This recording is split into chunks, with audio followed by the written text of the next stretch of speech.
अस्सलाम वालेकुम। हम लोगों ने जो है वो चैप्टर नंबर 9 स्टार्ट किया हुआ था ट्रांसपोर्ट, और उसमें हम लोगों ने प्लांट की ट्रांसपोर्ट देखी थी वाटर और फूड के ज़रिए। तो आज हमारा टॉपिक है ट्रांसपोर्ट इन ह्यूमन के ह्यूमन के अंदर जो है वो किस तरह से ट्रांसपोर्ट होती है।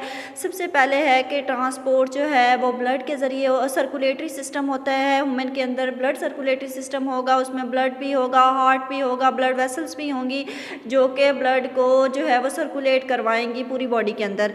तो जो हायर वर्टिब्रेट्स होते हैं, वर्टिब्रेट्स वो होते हैं जिनके अंदर जो है वो रीढ़ की हड्डी बैकबोन जो है वो मौजूद होती है, लेकिन इनका जो ट्रांसपोर्ट सिस्टम होता है वो बहुत ज़्यादा जो है वो कम्प्लेक्स होता है।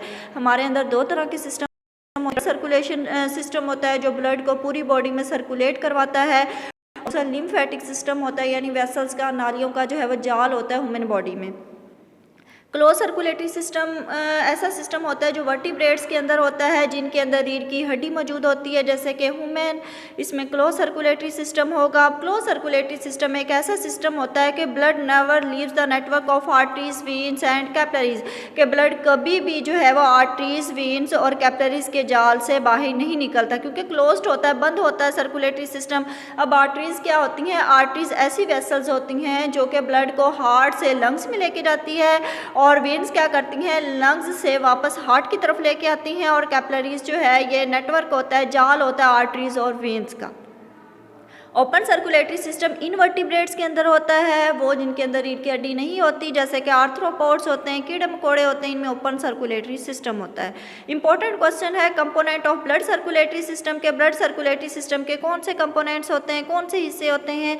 सबसे पहले ब्लड होता है इसमें, क्योंकि ब्लड में ब्लड प्लाज्मा भी होता है, और ब्लड जो है वो सेल्स और सेल्स लाइक बॉडीज होती हैं, जैसे कि रेड ब्लड सेल्स हैं, वाइट ब्लड सेल्स हैं और प्लेटलेट्स हैं।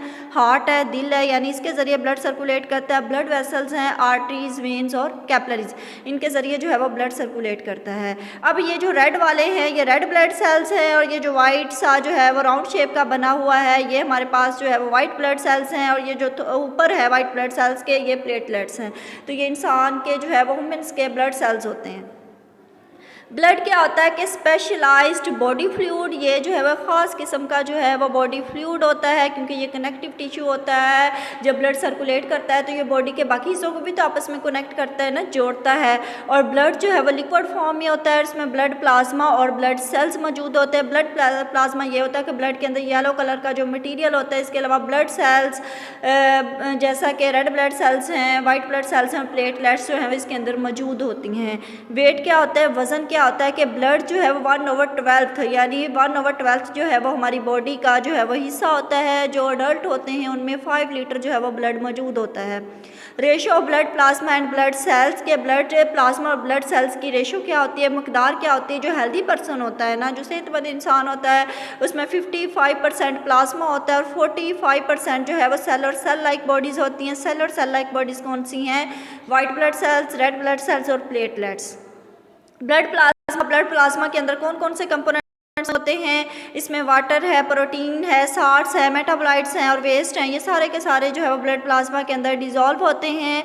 और ब्लड प्लाज्मा के अंदर 90 से 92% वाटर मौजूद होता है। इसके अलावा इसमें 8 से 10% जो है इसमें डिज़ोल्व सब्सटेंसेस मौजूद होते हैं। उसमें वाटर भी हो सकता है, प्रोटीन भी हो सकते हैं, साल्ट भी हो सकते हैं, कुछ भी हो सकते हैं। साल्ट्स क्या होते हैं? साल्ट जो है वो 0.9% मेका प्लाज्मा के अंदर जो है वो 0.9% जो है वो हैं। सबसे पहले sodium chloride NaCl, table salt जो हम लोग खाते हैं ये भी होता है। इसके अलावा सोडियम बाइकार्बोनेट जो है वो कंसिडरेबल अमाउंट में, यानी सोडियम क्लोराइड और सोडियम बाइकार्बोनेट जो है वो ज़्यादा मकदार में मौजूद होते हैं। इसके अलावा जो है वो कैल्शियम, मैग्नीशियम, कॉपर, पोटाशियम और जिंक, ये सारे के सारे ट्रेस अमाउंट में बहुत कम मकदार में जो है वो प्लाज्मा के अंदर मौजूद होते हैं। साल्ट की कंसनट्रेशन जो है वो ब्लड की pH को चेंज कर देती है। pH क्या होता है? Power of hydrogen ion. तो अगर साल्ट ज़्यादा मकदार में ले लेंगे तो वो हमारे ब्लड की pH को चेंज कर देंगे, लेकिन हमारे ब्लड की जो नॉर्मल pH होती है वो 7.4 तक होती है। और इम्पोर्टेंट जो है वो आप लोगों का अब इसमें जो प्रोटीन होती है वो 1 से 9% होती है और इसमें प्रोटीन 3 तरह की होती है। एक एंटीबॉडीज़ होती है, एक फाइब्रिनोजिन होती है और एक एल्ब्यूमिन होती है। एंटीबॉडीज़ क्या होती हैं? जो कि माइक्रो ऑर्गेनिज्म को किल कर देती हैं, यानी कोई भी पैथोजन है, हमें इन्फेक्शन हो गया है, बैक्टीरियल इन्फेक्शन है, तो एंटीबॉडीज़ जो हमारे अंदर प्रोटीन मौजूद होती है इसको किल कर देगी। फाइब्रिनोजिन क्या करती है? ब्लड क्लॉटिंग प्रोटीन होती है, ये ब्लड को क्लॉट करने के लिए ज़रूरी होती है, ये ब्लड क्लॉटिंग होती है यानी खून को जो है वो जमने देती है। एल्ब्यूमिन क्या करती है? Maintain water balance of blood, तो ये जो है वो ब्लड के अंदर वाटर का जो बैलेंस होता है उसको मेंटेन करती है, उसको बरकरार करती है। इसके अलावा इसमें सम अदर सब्सटेंसेस में डाइजेस्टेड फूड होती है, जो हम लोगों ने फूड खाई हुई होती है वो भी डाइजेस्ट हो चुकी होती है, क्योंकि उससे भी तो हमें एनर्जी मिलती है ना। इसके अलावा नाइट्रोजिनस वेस्ट होते हैं, नाइट्रोजिनस वेस्ट में जो है हम लोगों ने देखा था इसमें यूरिया होता है, इसके अलावा जो है वो अमोनिया होता है, इस फॉर्म में जो है मौजूद होते हैं, हार्मोन्स मौजूद होते हैं। रिस्पिरेटरी गैसेस कौन सी होती हैं? कार्बन डाइऑक्साइड और ऑक्सीजन, क्योंकि जब हम लोग सांस लेते हैं तो ऑक्सीजन अंदर जाती है और कार्बन डाइऑक्साइड क्या आ जाती है? बाहर आ जाती है। तो ये रिस्पिरेटरी गैसेस होती हैं जो कि प्लाज्मा के अंदर जो है वो मौजूद होती हैं। आप लोगों की असाइनमेंट जो है वो एक इंपॉर्टेंट टॉपिक है, बॉक्स बना हुआ है कि how is plasma separated from blood, तो ब्लड के अंदर से प्लाज्मा को यानी प्लाज्मा को किस तरह से सेपरेट किया जाता है, ये बॉक्स है, ये आप लोगों की असाइनमेंट है, ये आप लोगों ने करके भी आना है। आप किस तरह से सेपरेट करेंगे कि ब्लड को आर्टरी से लिया जाता है, क्या होती है जो कि दिल से खून को कहाँ लेके जाती है? लंग्स के अंदर, क्योंकि ये डीऑक्सीजनेटेड ब्लड होता है ताकि ब्लड प्योरीफाई हो सके। तो जब ब्लड को आर्टरी के ज़रिए लिया जाता है तो इस ब्लड के अंदर एंटीकोगुलेंट एक ऐसा केमिकल्स होता है जो ब्लड को क्लॉट नहीं होने देता, क्योंकि अगर खून जम जाएगा तो फिर हमें कैसे पता चलेगा कि इसमें प्लाज्मा है, इसमें जो है वो रेड ब्लड सेल्स हैं, वाइट ब्लड सेल्स हैं या प्लेटलेट्स हैं, तो इसको जो है वो क्लॉट नहीं होने दिया जाता।